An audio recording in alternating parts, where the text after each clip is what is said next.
வணக்கம் அன்பு நண்பர்களே. மகான்களின் வாழ்வில் நடந்த மகத்துவமான சில அற்புதங்களை பார்க்கலாம்.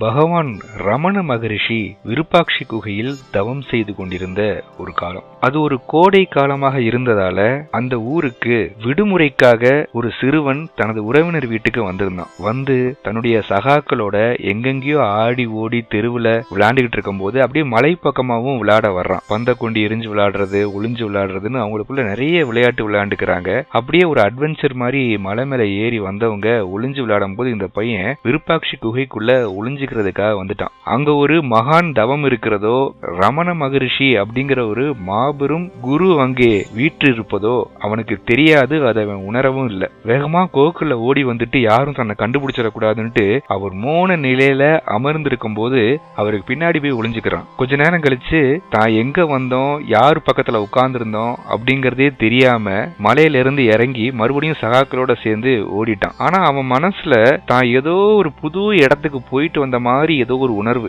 அந்த சின்னஞ்சிறு வயசுலேயே இருந்தது. மிக மிக நீண்ட காலங்களுக்கு பிறகு ரமண மகரிஷி கந்தாசிரமத்தை விட்டு தற்போது ஆசிரமம் இருக்கக்கூடிய இடத்துக்கு வந்துடுறாரு. அப்போ ரமண மகரிஷியோட புகழ் திக்கட்டும் பரவி கிடந்த நேரத்துல இந்த பையன் ஒரு பெரிய இன்ஜினியரா அரசாங்க உத்தியோகத்துல இருக்கான். அப்போ ஒரு வேலை விஷயமா திருவண்ணாமலை வந்தாம நண்பர்கள் கூப்பிட்டதுனால ரமண மகரிஷியோட ஆசிரமத்துக்கு வந்து உட்கார்றான். ரமணரோட முன்னிலையில வந்து உட்கார்ந்தவனே ஏதோ ஒரு ஸ்பரிசம், அவனோட ஆறாவுல தெய்வீகத்தோட சுவை, அந்த ஸ்பரிசம் பட்டவனே பல பல பல ஆண்டுகளுக்கு முன்னால இவரை எங்கேயோ பார்த்திருக்கமே அப்படிங்கிற எண்ணம் வந்து மனசுல அலையோடுது. அந்த பார்வையை பார்த்தவனே தெரிஞ்சிருச்சு. ஆமா, என்னைக்கோ ஒரு நாள் விளையாட்டுக்காக ஒளிஞ்சுக்கிறதுக்காக போய் வந்தோம், அங்க ஒருத்தர் வந்து அமைதியா உட்கார்ந்து இருந்தாரு, இவரை ஏற்கனவே பார்த்திருக்கமே அப்படிங்கிற எண்ணம் அவனுக்கு ஓடுது. மகரிஷியும் தன் இரு காந்த கண்களால அந்த பொறியாளரை பார்க்கிறாரு. அந்த இரு கண்களின் ஈர்ப்பும் அது அப்படியே ஊடுருவி தன் ஆன்மாவை தொடுவதையும் அந்த இன்ஜினியர் உணர்றாரு. அதே எண்ணத்தோட அந்த இடத்தை விட்டு நீங்கிறாரு. மீண்டும் பல பல ஆண்டுகள் கடந்து போகுது. அதற்கப்புறம் அவர் ரமணாசிரமம் பக்கம் வரவே இல்லை. ஒரு முறை வேலை விஷயமா ஒரு சர்வேக்காக ஏதோ ஒரு கிராமத்து பக்கம் போறாரு. ஒரு பெரிய மலையில மாட்டிக்கிறாங்க. இருந்தாலும் ஊரு போய் சேர வேண்டிய நேரம். அங்க வந்து பாலம் எதுவும் இல்ல. ஆத்துல வந்து முழங்கால் அளவு தண்ணி ஓடிட்டு இருக்கு. தன் கூட வந்த அலுவலக உதவியாளர்களோட அந்த ஆத்த கடந்து மறுகரைக்கு போயிடலான்னு முடிவு பண்றாங்க. அவங்க அத்தனை பேரும் ஒருவர் கைய ஒருவர் பிடிச்சுக்கிட்டு ஆத்த கடந்து அந்த முழங்கால் அளவு தண்ணியில நடந்து போகும்போது எதிர்பாராத விதமா பெரு வெள்ளம் வந்து வேகமா வர ஆரம்பிச்சிருது. மடமட மடமடன்னு அந்த தண்ணியோட உயரம் வந்து ஏற ஆரம்பிச்சிருது. முழங்கால் அளவு இருந்த தண்ணி கடகடன்னு மார்பளவு வந்துருச்சு. வேகம் கூட கூட இவங்களால நடக்க முடியல, நீச்சலும் அடிக்க முடியல. சுழல் உருவாகி இழுக்க ஆரம்பிக்குது. யாராலையும் சமாளிக்க முடியல. எல்லாருக்கும் பயம். கொஞ்ச நேரத்திலேயே அந்த சாதாரண பயம் மரண பயமா மாறுது. அவ்வளவுதான், முடிஞ்சது, எல்லாரையும் இழுத்துட்டு போகுது அப்படிங்கிற எண்ணத்துல அத்தனை பேரும் தடுமாறிக்கிட்டு இருந்த நேரத்துல இந்த பொறியாளருக்கு ரமண மகரிஷியோட அந்த கண்கள் நினைவுக்கு வருது. தீட்சண்யம் மிகுந்த தேகத்தையும் மனதையும் ஊடுருவி தன் ஆன்மாவை தொட்ட அந்த இரண்டு கண்களோட இதமான பார்வையும் மகரிஷியினுடைய வலிமை மிகுந்த அருள் கடாட்சமும் அந்த மரண பயம் மிகுந்த அந்த நேரத்துல ஞாபகம் வருது. ஒரு நொடி ஞாபகம் வருது. அந்த நேரம் எந்த நொடி வேணாலும் தாங்கள் இறந்துடுவோம்னு அத்தனை பேரும் கூக்குரல் போட்டுக்கிட்டு இருந்த அந்த நேரத்துல திட சிந்தனையோட அந்த பொறியாளர் மகரிஷியை நினைச்சாரு. ஐயா, நான் சில வினாடிகள் மட்டும்தான் உங்க முன்னாடி உட்கார்ந்து இருந்தேன். ஆனா இந்த நொடி என் மனசு ஃபுல்லா நீங்க மட்டும்தான் என்னை காப்பாற்ற முடியும்னு தோணுது. உயிர் போற இந்த நொடியில உங்களோட பார்வையும் உங்க சக்தியும் மட்டுமே என்னை ஆக்கிரமிச்சு நின்றுருக்கு. அந்த சக்தியே என்னை காக்கணும் அப்படின்னு தன்னோட மனம் முழுவதையும் ரமண மகரிஷி மேல செலுத்த ஆரம்பிச்சாரு. சில வினாடிகளிலேயே தன்னுடைய மரண பயம் மறைந்து அளவில்லாத உற்சாகமும் தைரியமும் பலமும் பொங்கி வழியிறத பார்த்தாரு. மத்தவங்க எல்லாரும் பயந்துகிட்டு இருக்காங்க. ஆனா இவருக்கு மட்டும் பயம் இல்ல. பயத்துக்கு பதிலா மாற்றாக உற்சாகம் இருக்கு. இவருக்கு ஆச்சரியமா இருக்கு. அவருக்கே ஆச்சரியம். என்ன இந்த நேரத்துல போய் நமக்கு மனசுல உற்சாகமா இருக்கு, தைரியம் வருது அப்படின்னு சொல்லி ரொம்ப தைரியம், அசுர பலம், என்ன ஏதாவது ஒண்ணு எடுத்து சாதிக்கணுங்கிற அசுர பலமும் உற்சாகமும் பீரிட்டு கிளம்புது. உடனே தன்னோட சகாக்கள் அத்தனை பேரோட கையும் இழுத்து பிடிக்கிறாரு. வாங்க அப்படின்னு சொல்லிட்டு அவங்க அத்தனை பேரும் இழுத்துக்கிட்டு இவர் நடக்கிறாரு.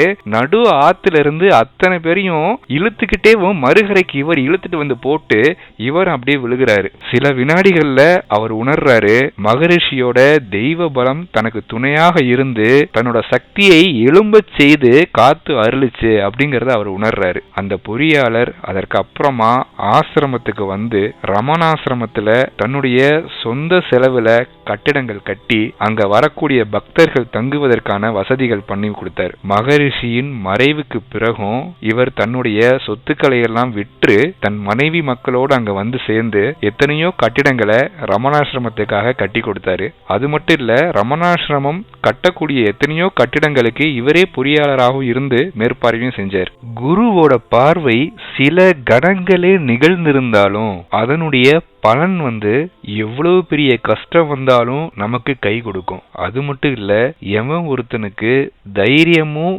உற்சாகமும் மனசுல இருக்கோ அவனுக்கு குருவர்களும் சேர்ந்துச்சுன்னா அவனை நடுக்கடல தூக்கி போட்டாலும் நீந்தி கரை சேர்ந்துருவாங்கிறது நிச்சயம். ஒரு முறை ரமணாசிரமத்துல பெரிய விருந்துக்கு ஏற்பாடாகி இருந்தது. விருந்துக்கான நேரமும் வந்தது. பரபரப்பாக அனைவரும் விருந்துக்கு உணவருந்த தயாராகி கொண்டிருந்தார்கள். அந்த நேரத்துல திடீர்னு ரமணர் தன்னோட இருக்கையிலிருந்து எழுந்து ஆசிரமத்துல எங்கேயோ ஒரு கோணத்தை நோக்கி நடக்க ஆரம்பிச்சார். உடனே அணுக்க தொண்டர் ஒருத்தர், இந்த நேரத்துல பகவான் எங்க போறாரு அப்படின்னு சொல்லிட்டு அவர்கிட்ட கேட்கவும் முடியாம சிறிது இடைவெளி விட்டு பின்னாடியே போனாரு. பகவான் ஆசிரமத்தின் ஏதோ ஒரு மூலையில் இருந்த ஒரு மரத்திற்கு அருகே சென்று அங்கே மறைந்து இருந்த ஒரு வயதான குடியானவர்கிட்ட போய் நின்னாரு. அட, நம்ம சாமியா, வாப்பா வா, உன்னதான் நினைச்சுக்கிட்டு இருந்தேன், கையில என்ன வச்சிருக்க அப்படின்னு பகவான் ரமணர் கேட்கவும் அந்த குடியானவர் ரொம்ப சங்கோஜப்பட்டு அந்த அலுமினிய பாத்திரத்தை அப்படியே மறைச்சாரு. தயங்கி தயங்கி ரமணர்கிட்ட கொடுத்தாரு. அட கூடா, நல்லா இருக்குமே அப்படியே ரமணர் வாங்கி அப்படியே பசியார அப்படியே பருக ஆரம்பிச்சாரு. கூட வந்த அந்த அணுக்க தொண்டருக்கு ரொம்ப ஏமாற்றம். அங்க விருந்து ஏற்பாடு பண்ணி வச்சு அத்தனை விஐபிக்களும் காத்துக்கிட்டு இருக்காங்க. இந்த நேரத்துல பகவான் கூட குடிச்சிட்டாருன்னா அங்க யாரு கூடயும் இவர் உட்கார்ந்து சாப்பிட மாட்டாரு, எல்லாருக்கும் ஏமாற்றம் ஆயிருமே அப்படின்னு அந்த தொண்டர் முகம் சுருங்கினார். லேசா பகவான் கிட்ட போய், பகவானே அங்க விருந்துக்கு எல்லாரும் உங்களுக்காக காத்துக்கிட்டு இருக்காங்க அப்படின்னு சொல்லவும் உடனே ரமணர் அவரை பார்த்து, நான் அன்னைக்கு குகையில அண்ணன் தண்ணி ஆகாரம் இல்லாம தனியா தவம் பண்ணிக்கிட்டு கிடக்கும் போது இந்த உடம்புக்கு ஆகாரம் கொடுத்தது இவங்கதான். இவங்க அன்றாடம் ஆடு மேய்க்க மாடு மேய்க்க இவங்களுக்குன்னு எடுத்துட்டு வர்ற கூழோ கஞ்சியோ தான் பகிர்ந்து எனக்கு கொடுத்து என்னைய காப்பாத்தினாங்க. இந்த விருந்து இந்த முக்கியஸ்தர்கள்லாம் இப்போ இடையில வந்தது. அப்போ எனக்கு யார் இருந்தா? இவங்க தானே சோறு போட்டாங்க, இவங்க தானே அனுசரணையா இருந்தாங்க, அப்போ இவங்க தானே முக்கியம் அப்படின்னு சொன்னாரு. ஆசிரமத்துல பகவானுக்குன்னு தனியா யாராவது ஏதாவது சமைச்சு எடுத்துட்டு வந்து பகவானை சாப்பிட சொன்னாங்கன்னா எல்லாருக்கும் பரிமாறப்பட்டிருக்கா அப்படிங்கறத முதல்ல பாப்பாரு. எல்லாருக்கும் பரிமாறப்பட்ட பின்னாடிதான் இவர் சாப்பிட ஆரம்பிப்பாரு. அதுவும் எப்படின்னா, பரிமாறப்பட்ட எல்லா பதார்த்தங்களையும் ஒன்னா சேர்த்து மொத்தமா குழப்பி அப்புறமா ஒரே சாப்பாடா சாப்பிடுவாரு. அப்ப கூட கேட்பாங்க, ஒவ்வொன்னையும் தனித்தனியா ருசி பார்க்கலாமா பகவானே அப்படின்னு கேட்டப்போ ரமணர் சொல்லுவாரு, உங்களுக்கெல்லாம் ஒவ்வொன்னுலயும் ஒரு ருசி, எனக்கு எப்பவுமே ஒண்ணுலதான் ருசி அப்படிம்பாரு. சாப்பாட்டுல அவர் ருசி பார்க்க மாட்டாருங்கிறது ஒரு அர்த்தம், எல்லாமே ஒண்ணுதான் அப்படிங்கிற அந்த ஏகத்துவத்துல மட்டும்தான் எனக்கு ருசி அப்படிங்கிறது இன்னொரு அர்த்தம். ஒரு முறை ஆசிரமத்துல எல்லோருக்கும் மோர் கொடுத்தாங்க, பகவானுக்கும் மோர் கொடுத்தாங்க. குடிச்சிட்டு சிறிது நேரம் கழிச்சு ரமணர் இன்னொரு கிளாஸ் மோர் கிடைக்குமா அப்படின்னு கேட்டாரு. பொதுவா ரமணர் எதையுமே கேட்டு வாங்கி இப்படி சாப்பிட மாட்டாரு. அன்னைக்கு திடீர்னு ரெண்டாவது தடவையும் மோர் கேட்டது சிப்பந்திகளுக்கு ஆச்சரியமா இருந்துச்சு. உள்ள போய் மோர் எடுத்துட்டு வந்து கொடுத்தாங்க. குடிச்சு பார்த்துட்டு, இது முன்னாடி கொடுத்த மோர் மாதிரி இல்லையே அப்படின்னு ரமணர் கேட்கவும் சொன்னாங்க, இது வேலைக்காரர்களுக்குன்னு எடுத்து வச்சிருந்த மோர், இது அப்ப வச்சிருந்த மோர் உங்களுக்குன்னு கொடுக்கறது அப்படின்னு. ரமணர் ருத்ரனை போல கோபப்பட்டார். தான் உடம்ப சுட்டி காட்டி, எல்லாருக்கும் என்ன போடுறியோ அதையே இதுக்கே போடு, இதுக்கு ஒண்ணு தனியா மத்தவங்களுக்கு ஒண்ணு தனியா கொடுக்க வேண்டாம். ஓஹோ, இது ஒண்ணு நடக்குதா அப்படின்னு சொல்லிட்டு அன்னையிலிருந்து மோர் சாப்பிட்றதே விட்டுட்டார். உணவு விஷயத்துல அவர் எப்பவும் பாகுபாடு பார்த்ததில்லை. இதுக்கு இன்னொரு நிகழ்ச்சி ஒண்ணு உதாரணமா சொல்லலாம். ஒரு முறை ரமணாசிரமத்துல பெரிய அளவுல விருந்து ஏற்பாடாகி இருந்தது. அப்போ ஊர் மக்கள், பிச்சைக்காரர்கள், பரதேசிகள்னு எத்தனையோ பேர் திரண்டு விருந்துக்கு வந்துட்டாங்க. அப்போ ஆசிரமவாசிகள் எல்லாம் திரண்டு இந்த பிச்சைக்காரர்கள் எல்லாம் விரட்ட ஆரம்பிச்சாங்க. போங்க போங்க, பிச்சைக்காரங்க பரதேசிகளுக்கெல்லாம் கடைசி பந்தியில தான் சாப்பாடு, வெளியே போய் வரிசையில் நில்லுங்க அப்படின்னு சொன்னாங்க. கொஞ்ச நேரம் கழிச்சு உணவு தயாராகி விருந்துக்கு இலை போடப்பட்டது. எல்லாரும் உணவு இருந்ததுக்கு அமர ஆரம்பிச்சாங்க. மடத்தை சேர்ந்த தொண்டர்கள் ரமணரை போய் பார்க்கும்போது ரமணர் தன்னோட இருக்கையில இல்ல. இந்த நேரத்துல ரமணர் எங்க போயிட்டாரு அப்படின்னு சொல்லி ஆசிரமவாசிகள் எல்லாம் பரபரப்பா தேடிட்டு இருக்கும் போது ரமணர் ஆசிரமத்துக்கு வெளியே பிச்சைக்காரர்களோடு பிச்சைக்காரர்களா வரிசையில நின்றிருந்தார். அவர்கிட்ட ஓடோடி போய் கேட்டாங்க, என்ன பகவானே, அங்க உள்ள எல்லாரும் உங்களுக்காக காத்துக்கிட்டு இருக்காங்க, நீங்க இப்படி வரிசையில வெளியில நின்றுருக்கீங்களே அப்படின்னு கேட்டப்போ ரமணர் சொன்னாரு, நீங்க தானப்பா சொன்னீங்க பிச்சைக்காரர்கள் பரதேசிகளுக்கெல்லாம் கடைசி பந்தியில தான் சாப்பாடு, எல்லாரும் போய் வரிசையில் நில்லுங்க அப்படின்னு நீங்க தானே சொன்னீங்க, நானும் பரதேசி தானே அப்படின்னு சொன்னாரு ரமணர். ஒரு முறை ரமணர்கிட்ட ஒரு பக்தர் கேட்டாரு, நாட்டுல நிறைய மகான்கள் இருக்காங்க, நிறைய சித்தர்கள் இருக்காங்க, யோகிகள் இருக்காங்க, இவங்கள நல்லவங்களும் இருக்காங்க, போலிகளும் இருக்காங்க, இதுல எப்படி நாங்க நல்லவங்களை அடையாளம் கண்டுக்கிறது அப்படின்னு கேட்கவும் ரமணர் சொன்னாரு, யாருடைய முன்னிலையில் எந்த பிரயத்தனமும் இல்லாம உங்களோட மனம் அடங்குதோ அமைதியாகுதோ அவரே அசல் அப்படின்னு சொன்னார். இன்னொரு பக்தர் கேட்டாரு, நிறைய குருமார்கள் இருக்காங்க, எல்லாரையும் போய் வணங்குறோம், எல்லாரையும் வழிபடுறோம், யார பின்தொடர்றது, யார பிடிச்சுக்கிறது அப்படின்னு பக்தர் கேட்கவும் ரமண மகரிஷி சொன்னாரு, குரு வேற வேற இருக்கலாம், ஆனா உபதேசம் ஒண்ணுதான், நீங்க அந்த உபதேசத்தவே பிடிச்சுக்கங்க அப்படின்னு சொன்னாரு. எப்படி பெரிய மகான்கள்கிட்ட போகவும் தானா மனசு அடங்குது பகவானே அப்படின்னு இன்னொரு பக்தர் கேட்கும் போது ரமணர் சொன்னாரு, எப்படி வலிமையானவன்கிட்ட பலவீனமானவன் அப்படியே அடங்கி அமைதியாகிற மாதிரி வலிமையான மனதுகிட்ட பலவீனமான மனது அடங்குவது இயல்புதானே அப்படின்னு கேட்டார். அதனாலதான் சஞ்சலமிக்க நம்மளோட மனது மகான்களின் சன்னிதானத்துக்கு முன்னாடி அப்படியே அடங்கி ஒண்ணுமில்லாம கற்கண்டு நீர்ல கரைகிற மாதிரி கரைஞ்சிருது. நரசிம்ம சுவாமிஜி என்ற ஒரு பெரும் பக்தர் ரமண மகரிஷியிடம் அன்பு பூண்டு ரமணாசிரமத்துக்கு அவரது போதனைகளை ஏற்றுக்கொண்டு ஆசிரமத்திலேயே தங்கி வரலானார். ரமணரின் அருள் செயல்களை அறிந்த நரசிம்ம சுவாமிஜி அவரது சரிதத்தை முதலாக ஆங்கிலத்தில் எழுதி உலக மக்களுக்கெல்லாம் ரமணரின் புகழை அறிய செய்தார். சேஷாத்திரி சுவாமிகளின் பல அற்புதங்களையும் தொகுத்து குழுமணி நாராயண சாஸ்திரி புத்தகம் எழுதுவதற்கும் உதவியது இந்த நரசிம்ம சுவாமிகளே. இப்படி ரமணரின் புகழை உலகறிய செய்த நரசிம்ம சுவாமிகள் சில வருடங்கள் கழித்து ஷீரடி சென்று பாபாவின் ஆத்மார்த்த பக்தனாக மாறினார். அது மட்டுமல்லாது ஷீரடி சாய்பாபாவின் பெருமைகளையும் அற்புதங்களையும் தொகுத்து பல நூல்கள் எழுதி உலகெங்கும் பாபாவின் அருள் செல்வம் சென்று சேர காரணமாக இருந்தார். ஒருமுறை சில அணுக்க தொண்டர்கள் ரமண மகரிஷியிடம் கேட்டாங்க, நரசிம்ம சுவாமிகள் முதல்ல நம்ம ஆசிரமத்துல இருந்தாரு,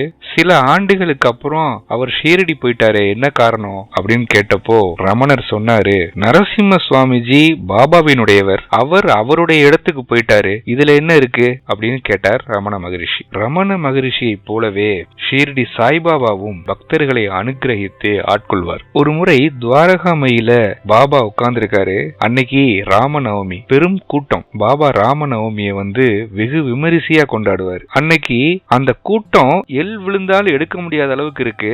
அப்போ பக்கத்துல இருந்த ஒரு பக்தரை கூப்பிட்டு பாபா சொன்னாரு, இங்க இருந்து 2 தெரு தள்ளி ஒரு கடை வாசல்ல ஒரு வயதான கிழவன் உட்கார்ந்துருப்பான், அவன் எனக்கு கொடுக்கணும்னு கற்கண்டு கொண்டு வந்துட்டு அங்கேயே வர முடியாம உட்கார்ந்துருக்கான், அவனை அழைச்சிட்டு வா அப்படின்னு பாபா சொல்லுவார். பாபா சொன்ன அடையாளங்களின்படி சரியா அந்த தெருவுக்கு சென்று அந்த கடை வாசல்ல போய் பார்க்கும்போது உடலெங்கும் புண்களோடு சீல் நாற்றம் எடுத்து வாயில் உமிழ்நீர் வடிய அழுக்கு ஆடையோடு ஒரு கிழவன் உட்கார்ந்துருக்கான். அந்த முதியவரை பாபாட்ட கொண்டு சேர்க்கிறாரு அந்த பக்தர். பாபா அந்த முதியவரை ஆசீர்வாதம் பண்ணி அவர் கொண்டு வந்தத கற்கண்டுகளை கேட்கிறாரு. அந்த முதியவரும் தான் இடுப்புல முடிச்சு போட்டு வச்சிருந்த ஒரு துணியை அவிழ்த்து அதிலிருந்து கற்கண்டுகளை பாபாவுக்கு கொடுக்கவும் அவர் முன்னாடியே அதை வாங்கி சாப்பிட்ட பாபா சில கற்கண்டுகளை அந்த முதியவருக்கு கொடுத்து ஆசீர்வதிக்கிறார். ஒரு முறை பாபாவினுடைய ஒரு பக்தர் பாபாவுக்கு சில காணிக்கைகளை கொடுக்கணும்னு நினைச்சிருக்காரு. ஆனா அவரால் ஷீரடிக்கு போக முடியாத நிலைமை. தன்னுடைய நண்பர் ஷீரடிக்கு போவதை உணர்ந்து அவர்கிட்ட சில வாழைப்பழங்களை கொடுத்து இத பாபா கிட்ட காணிக்கையா கொடுத்துரு அப்படின்னு சொல்லி அனுப்புறாரு. அது மட்டும் இல்ல, மனசுக்குள்ளேயே ஒரு வைராகியம் எடுத்துக்கிறார். இவர் போய் ஷீரடிக்கு சேர்ந்து வாழைப்பழத்தை கொடுத்து பாபா சாப்பிடுற வரைக்கும் நான் எதையுமே சாப்பிட போறதில்ல அப்படின்னு வைராகியமா பட்டினி விரதம் இருக்க ஆரம்பிக்கிறார். இது அந்த நண்பருக்கு தெரியாது. நண்பர் அங்கிருந்து கிளம்பி மறுநாள் ஷீரடிக்கு போயிட்டு நேரடியா பாபாவை பார்க்காம அங்க இருந்த கேளிக்கை விடுதிகள் அப்புறம் அந்த புது ஊர்ல சுற்றி பார்க்க வேண்டிய இடங்கள் எல்லாம் சுத்தி பார்த்துக்கிட்டு இருக்காரு. ரொம்ப சாவகாசமா நடந்து பாபா இருக்கக்கூடிய அந்த சாவடி பக்கமா வரும்போது பாபா உள்ள இருந்து அங்க இருக்கிற ஒரு பக்தர்கிட்ட சொல்றாரு, இந்த அடையாளங்களோட ஒருத்தன் வந்துகிட்டு இருப்பான், கையில வாழைப்பழத்தை, வேகமா அவனை உள்ள கூப்பிட்டு வா அப்படின்னு சொல்றாரு. இந்த பக்தரும் வேகமா வெளியில ஓடி போய் பாபா சொன்ன அடையாளங்களோட வாழைப்பழங்களோட இருக்கிற ஒரு மனிதனை கூப்பிட்டு, இங்க என்ன நின்னுகிட்டு இருக்க, வா அங்க பாபா கூப்பிடுறாரு அப்படின்னு சொல்லவும் அந்த பக்தன் வேகமா உள்ள ஓடி வர்றான். உள்ள நுழைஞ்சவனே பாபா வேகமா அவன் கையில இருந்த வாழைப்பழத்தை வாங்கி ஒரு வாழைப்பழத்தை எடுத்து சாப்பிட்டுக்கிட்டு, நான் சாப்பிட்டுட்டேன்னு சொல்லி உன் நண்பனுக்கு போய் தந்தி கொடுப்போ, அவன் சாப்பிடாம உட்கார்ந்துருக்கான் அப்படின்னு பாபா சொல்றாரு. அவர் சொன்னபடியே தந்தியை அனுப்புறாரு அந்த நண்பர். ஊர் போய் சேர்ந்ததுக்கு அப்புறம் தான் அந்த நண்பருக்கு தெரியுது, பாபா இந்த பிரசாதத்தை சாப்பிடுற வரைக்கும் இந்த பக்தர் சாப்பிட மாட்டேன்னு பட்டினி விரதம் இருந்துகிட்டு இருக்காரு வைராகியமா அப்படின்னு. இதை ஷீரடியில் அமர்ந்தபடியே உணர்ந்த பாபா அந்த பட்டினி விரதத்தை சீக்கிரம் முடிக்கணுமே அப்படிங்கிற அவசரத்துல அந்த பிரசாதங்களை ஏற்றுக்கொண்டார். இதே போல ஒரு ராமநவமி திருநாளில் ஒரு வயதான மூதாட்டி கூட்டத்தை முண்டியடித்து கொண்டு பாபாவிடம் தான் ஊர்ல இருந்து கொண்டு வந்த அந்த 2 சப்பாத்தியை கொடுக்க முடியாம தயங்கி பின்னோக்கி நடந்து போய் ஒரு மூலையில அமரும் போது பாபாவுக்கு கொண்டு வந்த பிரசாதத்தை அவருக்கு கொடுக்க முடியலையேங்கிற ஏக்கத்துல அந்த முதியவளின் கண்களில் இருந்து விழுந்த கண்ணீர் துளி நிலத்தில் விழுவதற்கு முன்னாடியே பாபா பக்கத்துல இருக்கிற பக்தரை அனுப்பி அந்த மூதாட்டியை வரவழைத்து உரிமையோடு அந்த சப்பாத்தியை வாங்கி சாப்பிட்ட நிகழ்வும் உண்டு. பாபா தன்னுடைய பக்தர்களை அனுகிரகிக்கிற விதம் இது மாதிரினா அவங்க பாவங்களை போக்குவதற்கு அவர் சொல்ற பரிகாரங்கள் ரொம்ப வித்தியாசமா இருக்கும். அது ஒவ்வொருத்தருக்கும் மாறுபடும். அது அவரவரோட கர்ம வினைக்கு ஏற்றபடி ஒரு விஷயத்தை பாபா சொல்லுவார். ஏன்னா ஒருத்தரை பார்க்கும் போதே அவருடைய அத்தனை பிறவிகளும் பாபாவுக்கு தெரியும். அத்தனை பிறவிகள்லயும் எந்தெந்த தெய்வங்களை வழங்கிட்டு இருந்தாங்கிறது தெரியும். அந்தந்த தெய்வங்களோட தன்னை ஐக்கியப்படுத்திக் கொள்வார். உதாரணத்துக்கு ஒரு பக்தர் நிக்கிறாங்கன்னா அவங்க பாட்டி எந்த தெய்வத்தை கும்பிட்டாங்க அப்படிங்கறதெல்லாம் சொல்லுவாரு. ஒரு பக்தர்கிட்ட சொல்லுவாரு, உங்க பாட்டி எனக்கு வயிறு புடைக்க சாப்பாடு போடுவாங்க டெய்லி தெரியுமா அப்படிம்பாரு. விசாரிக்கும் போது அவங்களோட பாட்டி கணபதி உபாசகர் அப்படிங்கிறது தெரிய வருது. பாபா சகல உயிர்களிலும் தான் இருப்பவர் அப்படிங்கறதுனால அந்த கணபதியோட தன்னை ஐக்கியப்படுத்தி கொண்டார். கணபதி எப்பவும் வயிறு புடைக்க உண்பவர்ங்கிறது ஒரு புராண செய்தி. அதுபோல தன்னை சந்திக்க வரும் பக்தர் முந்தைய பிறவிகளில் வேறு ஒரு மகானை வணங்கி இருந்தாலும் அந்த மகானோடு தன்னை ஐக்கியப்படுத்தி கொண்டு அவர் செய்த விரதங்களையும் அவர் கொடுத்த பிரசாதங்களையும் நினைவுபடுத்துவார். ஒரு பக்தர்கிட்ட சொல்லுவாரு, நீங்க ஏற்கனவே எனக்கு 2 அணா கொடுத்துட்டீங்க, உங்க குடும்பத்திலிருந்து 2 அணா கொடுத்துட்டீங்க அப்படின்னு சொல்லுவாரு. அவர் விசாரிச்சு பார்க்கும்போது அவருடைய தந்தை ஒரு ஞானி கிட்ட பக்தரா இருந்தாரு. அவர்கிட்ட 2 அணா கொடுத்து ஒரு விஷயம் வேண்டி இருப்பாரு. அதே விஷயத்த பாபா அவர் பையன்கிட்ட பல ஆண்டுகள் கழித்து சொல்லுவார், நீங்க ஏற்கனவே அதை பண்ணிட்டீங்க அப்படின்னு. இது மாதிரியான அற்புதங்கள்லாம் உண்டு. ஒரு குடிகார பக்தரோட கனவுல போய் நெஞ்சில போய் உட்கார்ந்துகிட்டு, நீ குடிக்கிறத நிறுத்தினாதான் நான் இறங்குவேன், குடிக்க மாட்டேன்னு சத்தியம் பண்ணி கொடு, குடிக்க மாட்டேன்னு சத்தியம் பண்ணி கொடு அப்படின்னு சொல்லி உறுதி கேட்டு சத்தியம் வாங்கி கொண்டு அங்கிருந்து கிளம்புவார். இன்னொரு பக்தருக்கு ஆச்சரியப்படும் விதமா சமஸ்கிருத ஸ்லோகங்கள் எழுதி கொடுத்து நவகிரகங்களை சுத்தி வர சொல்லுவார். அவங்களுடைய பரிகாரமா தமிழ்நாட்டிலிருந்து சென்ற ஒரு பெண்ணுக்கு ஆச்சரியப்படும் விதமா காயத்ரி மந்திரம் எழுதி கொடுத்தார். அதுவும் எதுல? தமிழ் மொழியில. தமிழ்ல பாபா எழுதின ஒரே ஸ்லோகம் அதுவாக தான் இருக்க முடியும். இன்னொரு பக்தர் பாபாட்ட வேண்டிக்கிட்டு இருக்கும் போது பாண்டுரங்கனை வணங்கு அப்படின்னு சொல்லி ஆசீர்வதிக்கும் போது அந்த பக்தர் மனசுக்குள்ளேயே நினைப்பாரு, பாண்டுரங்கனோட விக்கிரகத்துக்கோ இல்ல அந்த படத்துக்கோ நான் எங்க போவேன் அப்படின்னு சொல்லி அந்த பக்தர் யோசிச்சுக்கிட்டே ஷீரடியோட தெருவில் நடந்து கொண்டிருக்கும் போது யதேச்சியா அந்த பக்கம் பாண்டுரங்கனோட புகைப்படங்களை வித்துக்கிட்டு ஒரு கடைக்காரர் நடந்து போவார். இவர் அவரை பார்த்ததும் சந்தோஷமா போய் பாண்டுரங்கனோட புகைப்படங்களை வாங்கிக்கிட்டு தன்னோட வச்சுக்கிட்டார். அடுத்த நான் பாபாவை போய் பார்க்கும்போது பாபா சொல்லுவாரு, பாண்டுரங்கன் விளையாட்டு பிள்ளை, கவனமா பாத்துக்கோ, என்னைக்கும் நினைவுல இருக்கிற மாதிரி தியானம் பண்ணிக்கோ, கொஞ்சம் விட்டாலும் ஓடிடுவான், எப்பவுமே நினைவிலே வச்சுக்கோ அப்படின்னு சொல்லி பாபா ஆசீர்வதிப்பார். நன்றி நண்பர்களே. மேலும் பல அற்புதங்களோடு அடுத்த காணொளியில் சந்திப்போம்.